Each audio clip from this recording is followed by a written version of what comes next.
Hi, everyone. Today's topic on the Victoriam Salesforce Simplified podcast is CRM adoption. I'm Mike Boyle from Victoriam Solutions, and our guest today is Michael Hudlow. Michael is a leader in business transformation and corporate innovation, and he's an expert who knows about the common but not always the obvious reasons people don't use and adopt CRMs, including Salesforce CRM. Michael is also the author of the book, How Not to F Up a CRM System, Learning from Others' Mistakes. Michael, hi. Welcome to the Salesforce Simplified podcast. Thank you, Mike. Great to have you with us.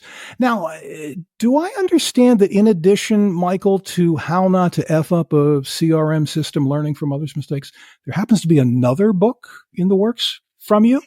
So the second book is really not a follow-up, but along the same lines as the first book. And it actually is making it into a series, very similar to, I guess, what you'd say is the dummy series from years ago. But this one is more focusing in on how not to mess up AI going into CRM, because there's just, it's the buzzword that everyone is sick of hearing about, but it's there. And so I had to address the fact of where the AI world is going with regards to CRM. And just so everyone knows, obviously, in the show's episode notes, I will put links to the books and other things related to Michael. Michael, tell me a little bit more about your background. What makes you the CRM expert that you are? I think it really comes down to experiencing and having all of the experiences in life in the professional world of dealing with CRM since 2008, 2009. And then before that, I'm really the product of being, I guess you'd say, a senior manager, global leader with a couple of the big four firms. Before that, doing IT systems work, both internally and externally, operationally and consulting. But since 2008, I've really been focused on CRMs and, their link into knowledge management and data management with consulting firm and with some consultative work as well in that realm, and then deploying those things globally. So, I had to say, I kind of quote Jimi Hendrix with the song Crosstown Traffic. And I always say I have, cars on my back, or, the tire tracks on my back to kind of go through the whole how to learn from others' mistakes. I'm a participant, but I'm also, a person who has experienced most of these things or talked to people that have done, had issues. Well, we're going to focus specifically, Michael, on CRM adoption. So beyond the usual complaints about complexity and cost, what are some less obvious reasons that people resist using or adopting a CRM system like Salesforce? In no particular order, I would say there is a huge level of paranoia by users. So, regardless of the firm or the company that you're working for puts it in or not, there are lots of people say, wow, with, all these metrics out there, am I being watched of how much, the easy stuff is, how much time I'm in a system if you're a more, transaction related person at a company. But at the higher level is, how much information am I putting into the system or getting out of the system? And people, you have to think of, and people don't think of CRM as a large sharing system. And ultimately it's a, very complex, a very smart sharing tool, and requires data. And you can't just get data out of something, you have to put it back in. So there's lots of people that say, have the mentality of, my secret way of doing process or of getting clients or managing professional service opportunities. That's part of who I am, and they identify with it. So they're very paranoid about who is going to look at my information and why. So the thing is what makes it hard as Salesforce administrators, and I use that word very broadly, anybody involved in the Salesforce operations at a firm, what makes it difficult is those individuals that are reluctant to adopt. Most likely they've been told, either with a stick or a carrot, they've been told to use the system. So it is very common for people to mask usage, meaning they kind of sort of use it. They dabble a little into it so people see they are using the system. But in reality, they're not giving all the information that they really should. And that is a huge problem with regards to, true adoption, where administrators rely on the quality of the information coming in as being whole, instead of what I would call a secretive usage, where the administrators see from a technical that the person's using the system, but in their own heart they're really not.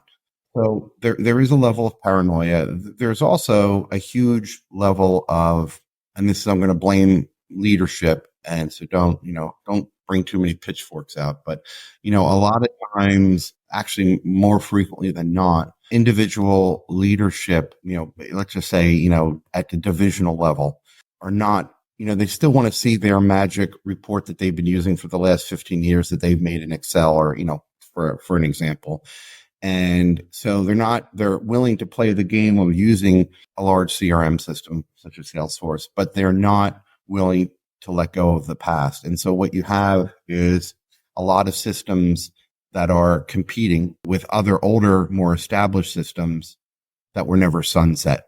And as a result, you have dueling systems, and then the wear and the grind of, duplicate and triplicate manual activities having to take place really beats up on users. And, sometimes, Salesforce systems and like that can really wither on the vine.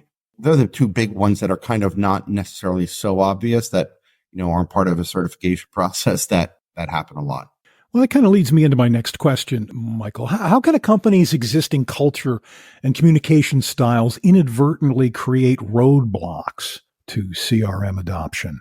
It's a huge problem, actually. It's funny. It's not the stuff, kind of topic that gets a lot of press. And I guess ultimately that's one of the reasons I wrote the book that I wrote, because I wrote it out of frustration, quite frankly, because I kept seeing the same problems happen again and again, but I was never seeing, the snippets, the articles, the, shows like this even that were really talking about those issues. So, it is much easier for an executive. And when I say that, and whether it's a CEO or a board of directors, I'm just talking about the leaders of a company.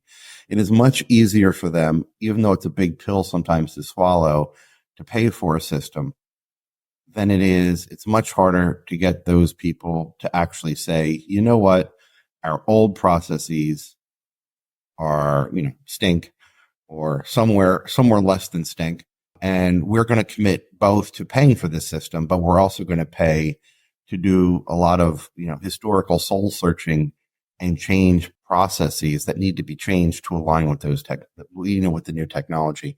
And by not doing so, and then more specifically, what I have found is that a lot of these processes don't get changed because it's the very leaders that are making those decisions that have probably been part of, 5 years ago, 10 years ago, or longer in making the existing process. And it's kind of like, no one wants to be told their baby's ugly, kind of, sort of. And it's like, well, I don't want to change this process because, whether they admit it or not, or even if they know it or not, they've probably personally identified with processes that are in place that need to be changed, or even technical tools or quasi-technical tools that need to be changed. And they're not willing to accept that defeat yet.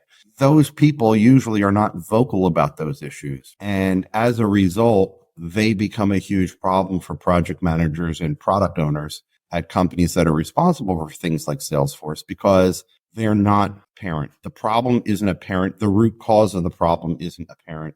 And that's, quite frankly, what I do a lot of times, is come in as an unbiased third-party observer to see where these snags are coming up in systems, and then determine, well, how do I fix this? And ultimately, I think that's where a lot of these ongoing processes, or the existing, as you put it, cause a problem. And you think about it, why that is because there's never been something like a Salesforce.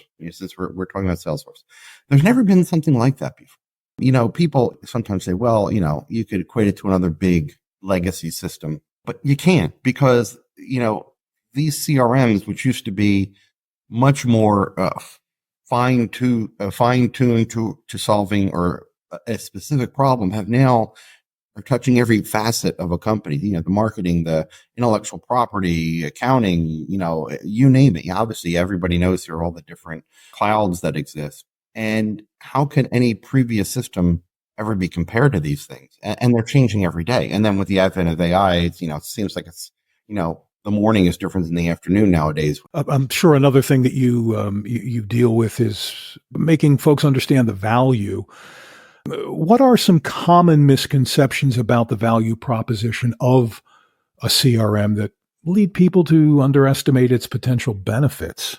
I think this is going to sound like I'm being a roundabout here with my answer, but the reality is the initial problem there is, quite frankly, the question, meaning how do I prove value, or and even how do I maximize ROI? How do I change and say, hey, because we spent whatever $1 million on this, we're now making $2 million. So therefore it's, fantastic. The issue there is, unless everyone is all in, meaning all those things that I talked about earlier, unless, there is some type of reward and consequence system put in place for, being what I call a good corporate citizen with regards to CRM, unless all of the things are now going through one system, meaning you don't have dueling banjos with, some old, spreadsheet system that people used, or some other antiquated,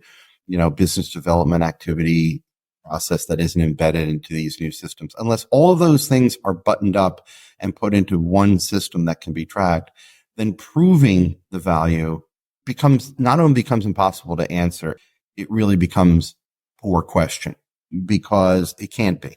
The only way to, because ultimately, unless you have all of these things wrapped up, and maybe the way you do it is you scale it up, where you make one group in the world completely buttoned up into a process or a set of processes, and then roll in more. But even then it becomes difficult because of what I was talking about before, sharing. I have found that if you have, if you go down the path of, if you build it, they will come kind of mentality, then you will have teams getting into the CRM or Salesforce space and not fully being participatory in the inclusion of information, but they are fully expecting to get the information out of the system. And that becomes also a big problem. But, the ROI proof, the only way you can go down the path is if that you, let's just say, keep it very easy in a sales model kind of conversation. If you have 10 salespeople and all of their activities are going through the system, I mean, literally all of their activities are going through the system, and they're being honest about what they're doing and what they're up to and where they're going next, then you can just, easily do a, compare, month over month kind of issue. But where the real pickup will be is how that they are obtaining the opportunities. Is it through, forecasting? Is it through advanced algorithms in the CRM that are finding things that, a human, you normally wouldn't find? And then obviously we go into the AI world. If you can do all those things, then you definitely can measure it. But just going back to the problem that you'd mentioned earlier, that requires full adoption and full leadership support, which is, quite frankly, scarce. I mean, it doesn't happen frequently enough at an all-inclusive level that it really needs to. And I think it's not a fault of necessarily the leaders. This is technology is becoming so new. And now with the advent of AI as well, it's changing so quickly that people just can't wrap their head around. That's value. A couple of other issues I'm sure you run into with CRM adoption. Trust and security. Can a lack of trust in the data accuracy or security actually within a company lead to resistance to implementing a CRM system? Yeah, I was going to say there's an analogy here I was going to make to something I heard, I think it was Penn Jillette say about magic, where he said there's this, I don't know the name of it, I'm sure there's some theory name to it, but it's the concept that if you're sitting in the audience of a magic show and you see one thing that you weren't supposed to see, even if it isn't, directly related to, the main focal point of the trick. Once you see something you weren't supposed to see, you have complete doubt over everything. And well, I guess it's kind of funny because, obviously magic's not real. So I don't know if they thought the people on stage were wizards, but in reality, the point's a valid point. And where I was going with that with regards to data and CRM, and this unfortunately or fortunately ties back into the whole adoption issue that we were talking about earlier and the sharing of information. If a person goes to a CRM system because they were told to go to the CRM system or they're interested in it, and then they come and do a search and don't find something that they know should be there, and then go to another system, one that hasn't been sunsetted or one that hasn't been, let's just say data hasn't been consumed yet, and then they find that information. Well, you have now tainted the quality of that system, Salesforce in this case, them and to probably everyone they speak to at the water cooler. They're going to say it's not reliable. It's not there. You still have to go in 3 different places. You really haven't improved anything if you just made another place where things might be. So the whole data concept really becomes huge. And, whether it's a benefit of CRMs or a detriment is the fact that if the machines, if the system is tied into marketing and HR and all the other different places that it can go into, then it better have the information that people perceive to be in those other systems. It can't be, and especially if you publicize that, and the problem where, most likely happens is one, a technical issue, obviously, but more commonly than not, I find it to be people process. Going back to the example I said about a salesperson that doesn't want to share everything. Well, if they want to share everything at the water cooler, talking about how great they are, obviously I'm making up a caricature here. But if they want to talk about what's on their pipeline and what they're doing, and then someone else goes into the system to see, hey, I want to find out more about this. Maybe there's, an add-on work or something, and that information's not there, then you've just unfortunately proven to people that the system can't be relied upon, even though that might be completely false. And from an initial standpoint, when you're doing, data imports and data translations, your taxonomy, all of those, data related things have to be perfect. There are AI tools now coming out that help out greatly. But if people see duplicative records, worse than that, triplicative records and so on, then they just get a cast of doubt. And then they really, the uphill battle of learning a new system from them and not being confident. And once you learn it, that the right information is going to be there is usually just too much to ask of a person for adoption's sake. And then you've lost another user potentially. Then you lost the information those people were going to share. And, it just snowballs out of shape. Well, we've talked about reasons for people resist adopting CRMs. We've talked about, what culture and communication styles and value and data accuracy and security and those things. So there's a whole host of things that we've covered. Let's get to some solutions here in the last couple of questions that I have for you. If you're advising a company, and I know you do this, how can companies overcome the challenge of integrating a CRM within an existing legacy system and workflows? How do they just make it work right? Easier said than done, but I would say this way.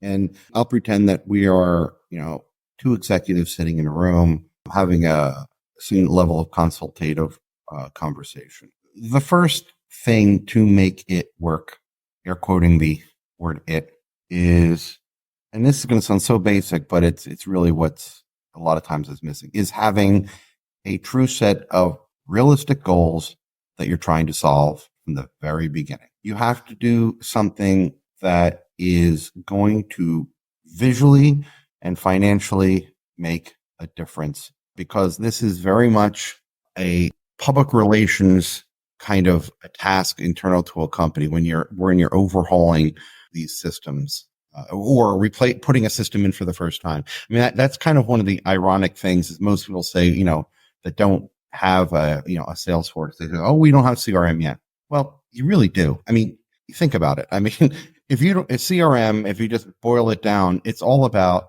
managing customers, helping business development activity. You just may be doing it with a notepad of paper and your Exchange, your Outlook, email folder, but you do have a system, but maybe your system is just, terrible. You have to get people. And this is the first thing I say to anyone, if leadership is not completely vested, meaning not that they just want to pay for the system, that they are really willing to make, like, give you an example. Effective June the 1st, the monthly, leadership report will no longer be looked at. It will, anything you submit through the old channels will not happen. And me, the CEO, this is law. And I am going to hold fast to this.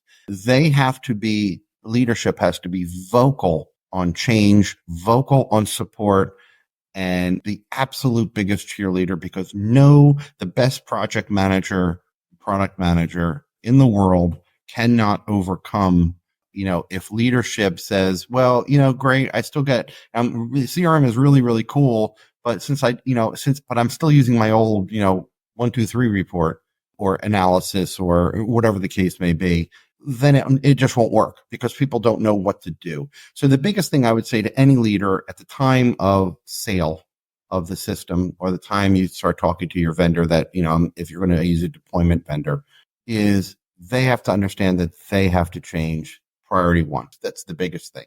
As far as everything below that goes, you have to get ahead of the curve with telling people why you're doing it. In this case, let's just say to reduce the business development timeline, and why you're not doing it. You're not doing it to spy on anyone or steal information from that people consider to be their own personal thing. You're not doing that. A lot of times people think that because there's now this big system in the sky that's keeping all of our contacts, that means they've lost their private matters with regards, or their tricks. Well, you have to inform people what the system does do and what it doesn't do. And, by people having access to your contacts, well, they would be foolish if they went out and, said, hey, I see you're a friend of Joe. Let's see when I do a business deal together. They would never, that's not going to happen. What's going to happen is you're going to go to Joe and your colleague and say, hey, I see you know this person. Let's go talk to them together. So it opens up more doors than it doesn't. So it's all about, and that's interesting that you asked the question that you did, is because my book, while it's on a technical topic of CRM, it's not a technical book. It's much more about things you have to change. And it's a case study driven book where these are, 20 different cases where they seemed innocent enough when people encountered them, but here's the devastation. Maybe that's a little harsh of a word, but here's the problems that it caused and what could have been done to get out of it. Michael, my last question for you has to do with AI. We kind of brushed on it a little bit earlier. I was having a conversation with someone yesterday who said to me, oh, I'm so tired of the topic of AI. And my answer was, well, okay, but guess what? It's not going away. So just, deal with it. But from your perspective and from the perspective of CRM adoption, what role is AI currently playing in user adoption for CRMs? And what do you see in the future? Yeah, you're right. It's not going away. That was the cut to the chase of that. But I mean, here's the reality with regards to CRMs and let's just say the CRM ecosystems. You're seeing AI heavily used in marketing areas, obviously with tying into the Pardots, the Marketos, the HubSpots, from Salesforce, for content creation, for analysis on business development activity, for the resourcing or the reusing of intellectual property within a firm for marketing purposes, what we've done, and here's what we've done. And AI is fantastic at looking at all the nooks and crannies to figure out what's what and why. You're also seeing it heavily used in data cleanup that I've mentioned earlier, especially if you have, I kept saying about, a singular process that kind of spans, a large group of people at a firm. The reality is, there's usually more than one set of processes to do the same thing, even with high-end CRM systems. The AI tools are great at leveling data so it fits nicely into all systems to keep that information tidy.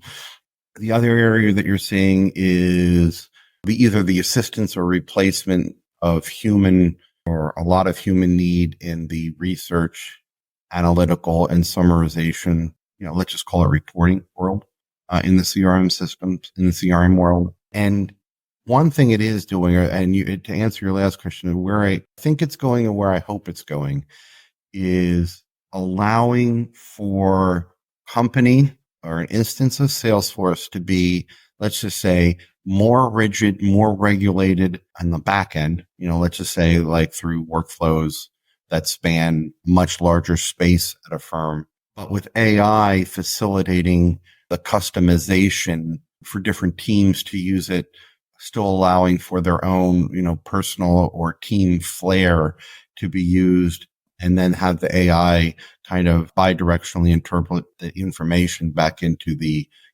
mothership. So it could remove a lot of the burdens that people may perceive that, hey, I have to learn a new way to do X and Y and Z. Maybe you can make X, Y, and Z more like their old way with AI, but still having the system be buttoned down in the back end. So I think, there's the immediate areas. And to be honest, I think the biggest problem that people have right now, and myself included, is there's so much AI out there. It kind of feels like the IT boom of the 90s, in Silicon Valley when you had all the IPOs going, and you just, you couldn't turn a corner without getting thrown a new technical wizard thing happening. And there are just so many. There's the market space itself is getting very crowded. There's a new one popping up every minute. So, it's very hard to expect any company and any, leaders to invest heavily in any one of these for their own personal use, because who's to say that company is going to be around? Or, in Salesforce's case, they have their own AI widgets that you can buy as well as third-party widgets. So, and even if you did a project today, who are you going to look at? And, next week there might be 3 more in that space. So it just becomes very, very difficult. But I hope it all comes down. And I think that's just an education thing and people being more comfortable with what they can expect, as opposed to being surprised with, oh my God, I can draw a goldfish on a piece of paper by saying the word goldfish. I mean, I didn't even know I needed to do that. And so I think there's a lot of that there. I couldn't agree more about the education part. That's always most important.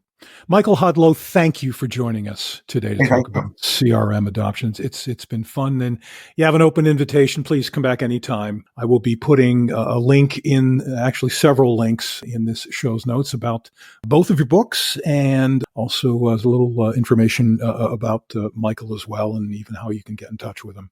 So Michael, thanks. Look forward to having you come back. Thank you. Pleasure. Thank you, sir. To the audience, if this is your first time listening to our podcast, we're so glad you came upon it. And we would be grateful if you'd give us a 5-star review if you think we earned it on Apple Podcasts and Spotify. And also, you can subscribe to the podcast. Anywhere you get a podcast, you'll find this one. I'm Mike Boyle from Victoriam Solutions. Thank you so much for joining us for the Salesforce Simplified podcast. Our next episode is just around the corner.